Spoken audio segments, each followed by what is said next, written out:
तो भाई इस पावरफुल गियर को बनाने के लिए हमने यहाँ पर एक सिंक्रोनेंस मोटर का यूज़ किया है, जो कि गाइस कूलर में लगता है। जो ब्लेड आते हैं उसको इधर उधर की डायरेक्शन में ये घुमाता है। तो ये आपको मार्केट में 60 रुपये का इजीली मिल जाता है और ये यहाँ पर डायरेक्ट 220 वोल्ट से चलता है। देख सकते हो ये काफ़ी इसके स्लो आरपीएम है और भाई इसका जो टॉर्क है इतना ज़्यादा होता है।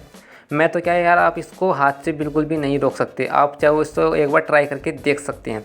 तो हम यहाँ पर जो छोटे छोटे कट बने हैं इसको यहाँ पर खोलने वाले हैं। तो यहाँ पर आपको थोड़ी थोड़ी इसमें चोटें मारनी है, फिर ये ऑटोमेटिक जो है खुद यहाँ पर खुल जाएगा। तो भाइयों आप लोग देख सकते हैं जो यहाँ पर ये गियर मोटर है ये काफ़ी आसानी से खुल गया है। और ये है इसके अंदर जो आपको वाइट दिख रहा है ये गियर होते हैं। हम क्या करते हैं इन सभी गियर को यहाँ से निकाल लेंगे। गाइज़ आप इनको लगाते समय इनको यहाँ पर बिचल सकते हो, तो आप इसका जो फ़ोटो है वो क्लिक कर लेना, जिससे आपको पता लगा रहेगा कि कौन सा गियर कहाँ पर है, या फिर आप मेरी वीडियो में से देख सकते हैं। तो अब जो यहाँ पर ये मेटल की ये बॉडी है इसको भी निकालते हैं। और यहाँ पर इसके अंदर एक कॉलम लगी है जिस पे यहाँ पर कॉपर की वायरिंग आती है, इसको भी यहाँ से निकाल देते हैं। तो यहाँ पर इसके अंदर जो मैग्नेट है इसके ऊपर भी एक छोटा सा गियर लगा होता है, जो कि गाइस मेन है। इसके ऊपर ही हमारा मोटर सब कुछ यहाँ पर अटैच होगा। तो हमें क्या करना है, जो इसकी मैग्नेट है ना इसको तोड़ देंगे, क्योंकि ये कहीं ना कहीं जो मोटर की स्पीड है ना उसको स्लो कर देगा। तो गाइस जो हम इसमें मोटर लगाएंगे ना उसकी शाफ्ट देख सकते हो यहाँ पर थोड़ी इससे मोटी है जो इसमें शाफ्ट लगी हुई है। तो हम क्या करेंगे, इसकी शाफ्ट की साइज़ का इस वाले गियर में होल कर देंगे जिस पे से हमने मैग्नेट को तोड़ा था। तो यहाँ पर फाइनली हमने 2 mm का इसमें होल कर दिया है। तो भाइयों इस मोटर में यहाँ पर ये रोड लगी हुई है, अब इसकी कोई भी ज़रूरत नहीं है, इसको निकाल देना है। और इसको निकालने के बाद हमें ये लगाना है यहाँ पर ये वाला मोटर। इस मोटर की साइज़ का हमें इसमें एक होल बनाना होगा, तो मैं फटाफट से बना लेता हूँ। एंड यहाँ पर देख सकते हैं ये भाई इसमें ईज़िली आ जाएगा।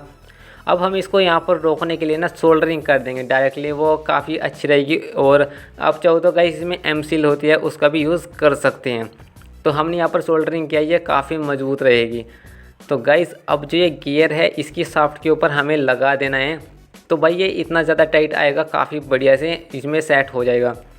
तो अब इसको यहाँ पर वापस से सेट करने के लिए हम क्या करेंगे, इसको भी लगाएंगे। तो हम यहाँ पर जो ये वायरिंग है इनको तो कट कर देंगे एंड इसको फिर यहाँ पर ऐसे लगा देंगे भाई जैसे ये पहले लगा हुआ था।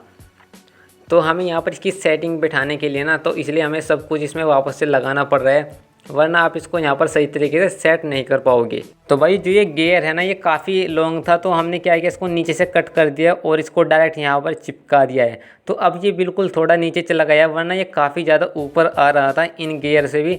तो अब हमने क्या किया है, इन गियर को वापस से लगा देते हैं। जोन सा गियर जहाँ पर सेट था वहीं पर हम इनको लगा देंगे।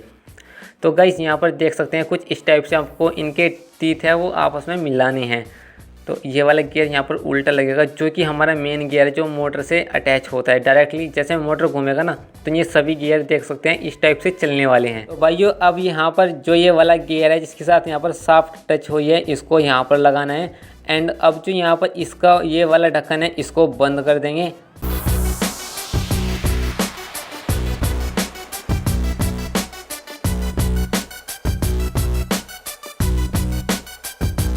तो फाइनली यहाँ पर हमारा जो मोटर है वो कम्प्लीट रेडी हो चुका है। अब भाई हमें क्या करना है, इसकी टेस्टिंग करनी है। तो भाइयों अब इसको चलाने के लिए हमें चाहिए होगी 12 वोल्ट की सप्लाई। तो मैं यहाँ पर इस बैटरी का यूज़ करूँगा जो कि 12 वोल्ट की है। और अब मैं यहाँ पर इसको चला के दिखाता हूँ। गाइस देख सकते हैं यहाँ पर ये मोटर चल रहा है। अब इस पर टेपिंग लगाने की कोई ज़रूरत नहीं, अब आपको अलग ही दिखाई दे रहा होगा ये चल रहा है।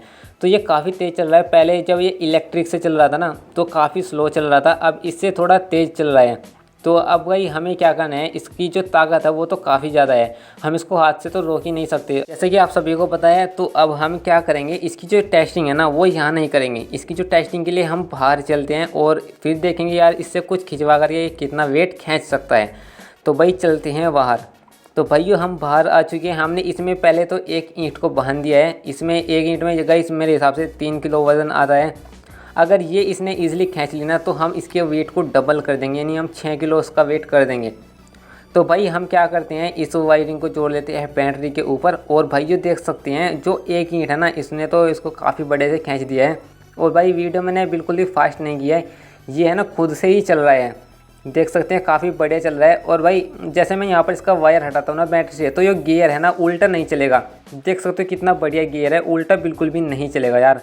तो भाइयों अब हम क्या करेंगे, इसकी वेट को यहाँ पर हमने डबल कर लिया है। अब हमें इसको खींच के देखना है। अगर गाइस इसने डबल वेट खींच लेना है तो यार हम इससे अगली वीडियो में और भी अच्छे प्रोजेक्ट आपको बना करके दिखाएंगे।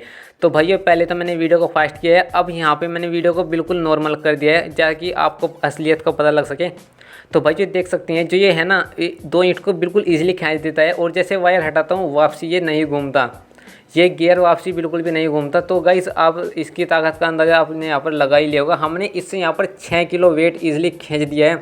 गाइस हम ज़्यादा भी खींच सकते थे लेकिन इसके अंदर यहाँ पर प्लास्टिक के गियर लगे हुए हैं जो कि इन ईंट की वजह से यहाँ पर टूट सकते हैं, क्योंकि गाइस ये और ईंटों को तो खींच लेगा लेकिन जो इसके गियर है ना वो टूट जाएंगे, क्योंकि वो यहाँ पर लोहे के नहीं है, वो यहाँ पर प्लास्टिक के है। अगर इसमें लोहे के गियर आते तो मैं और ईंट खींच के आपको दिखा सकता था। तो गाइस अगर आपको ये वीडियो अच्छी लगी है तो इस वीडियो को लाइक करें एंड चैनल को सब्सक्राइब जरूर करें।